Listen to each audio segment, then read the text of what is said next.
Assalamualaikum warahmatullahi wabarakatuh. Nama saya Hanifatul Munawaroh dari kelas 11 Sains 1. Di sini saya akan sedikit menjelaskan mengenai sejarah ilmu kalam. Dalam sejarah ilmu kalam ini terdapat 5 pembahasan. Yang pertama, akidah Islam pada masa Nabi. Yang kedua, akidah Islam pada masa Khulafaur Rasyidin. Yang ketiga, akidah Islam pada masa Bani Umayyah. Yang keempat, akidah Islam pada masa Bani Abbasiyah. Serta yang kelima, akidah Islam pada masa setelah Bani Abbasiyah. Baiklah, kita masuk pada pembahasan pertama, yaitu akidah Islam pada masa Nabi. Ketika Nabi Muhammad SAW masih hidup, umat Islam masih bersatu padu, sebab belum ada aliran-aliran lain ataupun firqah-firqah. Jika terjadi suatu persoalan ataupun perbedaan pemahaman mengenai suatu hal, para sahabat langsung berkonsultasi kepada Nabi. Dengan petunjuk Nabi tersebut, maka segala persoalan dapat terselesaikan dengan baik. Rasulullah juga melarang para sahabat untuk memperdebatkan sesuatu yang dapat memicu perpecahan, seperti pada masalah qadar. Sehingga pada masa ini corak akidah bersifat monopolitik. Apa itu monopolitik? Yaitu hanya ada satu bentuk ajaran tanpa adanya perbedaan dan persanggahan dari para sahabat. Embrio perpecahan ini baru muncul setelah wafatnya Nabi Muhammad SAW. Mereka berselisih tentang siapakah yang paling pantas menggantikan kepemimpinan umat Islam. Pembahasan yang kedua, akidah Islam pada masa Khulafaur Rasyidin. Pada masa Khulafaur Rasyidin ini, terlebih khusus pada masa Abu Bakar As-Siddiq dan Utsman bin Affan, kesatuan umat Islam masih bisa dipertahankan. Walaupun pada masa awal pemerintahan Khalifah Abu Bakar As-Siddiq sempat terjadi pengakuan beberapa nabi palsu dan enggannya sebagian umat Islam dalam membayar zakat. Akan tetapi, segala persoalan ini dapat terselesaikan dengan baik oleh Khalifah Abu Bakar As-Siddiq. Benih-benih perpecahan baru muncul setelah akhir masa pemerintahan Khalifah ketiga, yaitu Khalifah Utsman bin Affan, ketika melakukan reformasi di bidang administratur pemerintahan. Karena kebijakan yang diambil oleh Khalifah Utsman tersebut berdampak pada situasi politik yang tidak stabil. Dan pada masa ini, masa pemerintahan Khalifah Utsman bin Affan mencapai puncaknya dengan terbunuhnya Khalifah ketiga tersebut. Peristiwa inilah yang disebut peristiwa menyedihkan dalam sejarah Islam, dikenal sebagai Al-Fitnah Al-Kubra atau fitnah yang besar. Dan masa ini pula dianggap sebagai awal munculnya firqah-firqah dalam Islam. Akan tetapi, intrik politik ini tidak menjadi reda setelah meninggalnya Khalifah Utsman bin Affan. Bahkan pertikaian semakin besar dengan terjadinya Perang Jamal dan Perang Siffin. Perang Jamal yaitu perang antara pasukan Khalifah Ali bin Abi Thalib melawan pasukan Aisyah. Sedangkan Perang Siffin adalah pasukan Ali bin Abi Thalib melawan pasukan Muawiyah bin Abi Sufyan. Perang Jamal ini dapat diselesaikan dengan baik oleh Khalifah Ali bin Abi Thalib.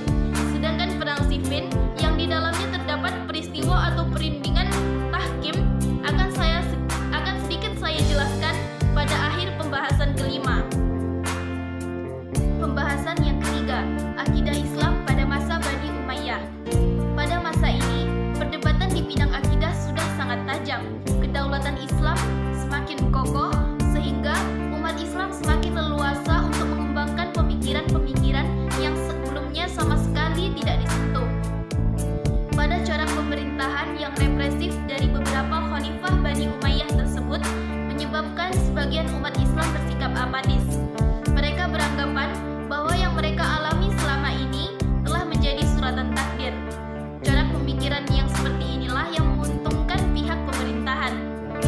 Tokoh yang pertama kali memunculkan pemikiran ini adalah Jaham bin Abi Sufyan.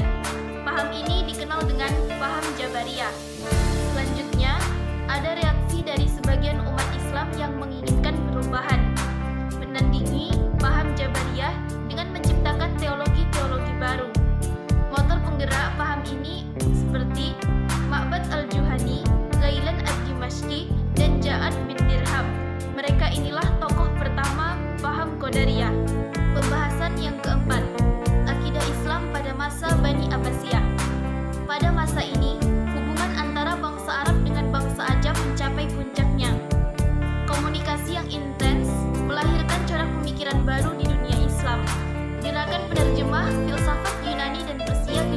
dilakukan, sehingga terjadi transfer ilmu pengetahuan dari luar Islam.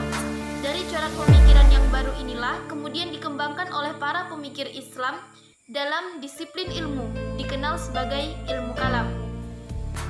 Kemudian, pada masa pemerintahan Al-Ma'mun, Al-Mu'tasim, dan Al-Wasik, aliran Mu'tazilah telah dijadikan sebagai paham resmi kekhalifahan Bani Abbasiyah, sehingga para ulama yang tidak sepaham dengan Mu'tazilah dalam hal kemakhlukan Al-Quran maka akan dijatuhi hukuman, bahkan akan dijebloskan ke dalam penjara.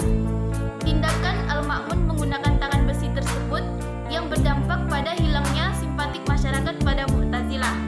Dalam keadaan ini, muncullah Abu Hasan al-Asy'ari yang merupakan murid utama Al-Jubail Mu'tazili, mengeluarkan pemikiran garis tengah dengan menggunakan dalil akli dan dalil nakli untuk menopang argumentasi akidahnya. Bersamaan dengan itu, muncul pula tokoh Abu Mansur al-Maturidi yang sepemikiran dengan Abu Hasan al-Asy'ari. Adapun faham kedua tokoh tersebut dapat tersebar luas dengan pesat karena kedua tokoh tersebut mempunyai murid yang mampu mengembangkan pemikiran gurunya. Selanjutnya, pembahasan yang kelima, akidah Islam pada masa setelah Bani Abbasiyah. Pada masa ini, paham Asy'ariyah dan Maturidiyah mengalami perkembangan yang sangat pesat. Kemudian, aliran ini dikenal sebagai Ahlus Sunnah wal Jamaah yang menjadi paham mayoritas Islam. Kemudian, pada awal permulaan abad ke-8 Hijriah, muncullah Taqiyuddin Ibnu Taimiyah di Damaskus. Ia berusaha membongkar beberapa pemikiran Asy'ariyah. Ia beranggapan bahwa tidak semuanya bersumber dari Al-Quran dan Al-Hadis. Pemikiran Ibnu Taimiyah inilah yang dikenal dengan gerakan Salafi. Khalifah Ali bin Abi Thalib menerima estafet kepemimpinan yang sulit. Peristiwa pembunuhan yang terjadi pada Utsman bin Affan menjadi beban yang sangat berat untuk diselesaikan. Sebenarnya, Ali bin Abi Thalib telah melakukan upaya untuk membongkar kasus pembunuhan tersebut, akan tetapi tidak berhasil. Muawiyah bin Abi Sufyan tidak mau baiat kepada Ali bin Abi Thalib dan menolak kekhalifahannya secara terang-terangan. Muawiyah bin Abi Sufyan yang merupakan gubernur Syam pada saat itu mempersiapkan kekuatan untuk melawan kekhalifahan Ali bin Abi Thalib. Maka akhirnya bertempurlah kedua kekuatan tersebut di Siffin pada Safar 37 Hijriah. Dalam peperangan itu, kekhalifahan Ali bin Abi Thalib hampir mencapai kemenangan. Akan tetapi, Am bin As yang merupakan pihak dari Muawiyah bin Abi Sufyan melihat keterpojokan pasukannya. Ia mengusulkan kepada Ali bin Abi Thalib untuk melakukan suatu kedamaian atau perundingan terlebih dahulu. Pada awalnya, diragukan ketulusannya oleh Ali bin Abi Thalib. Akan tetapi, pada akhirnya Ali bin Abi Thalib menerima ajakan damai tersebut karena desakan dari pasukannya. Kemudian, tempat yang disepakati untuk menjadi perundingan adalah Daumatul Jandal. Di Daumatul Jandal tersebutlah dilakukan sebuah perundingan antara kekhalifahan Ali bin Abi Thalib dan Muawiyah bin Abi Sufyan. Itulah yang disebut dengan istilah tahkim.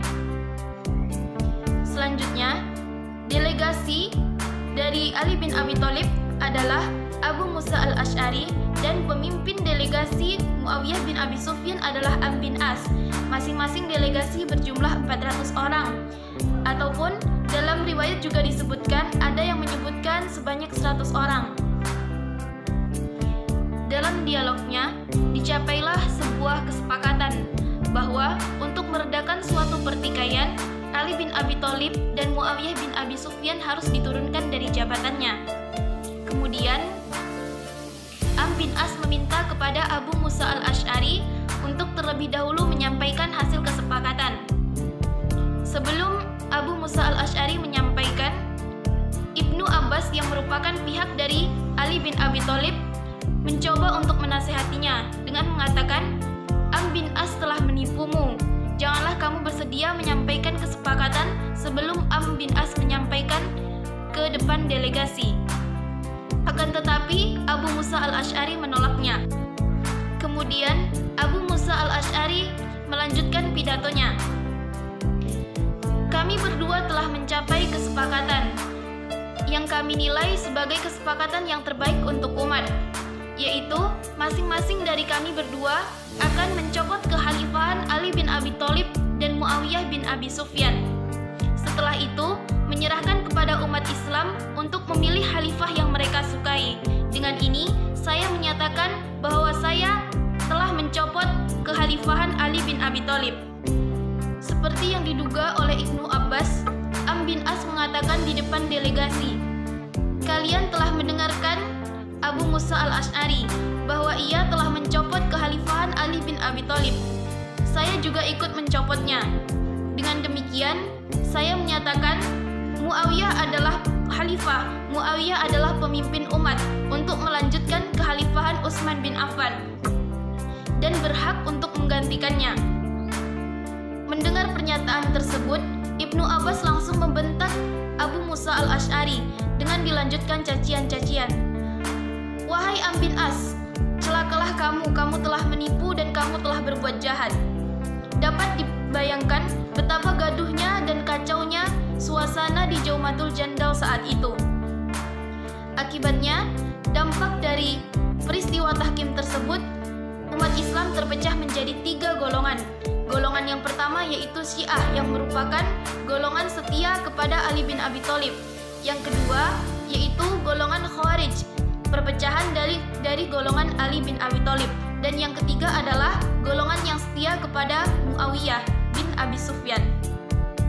Demikianlah sejarah singkat mengenai ilmu kalam dan peristiwa tahkim.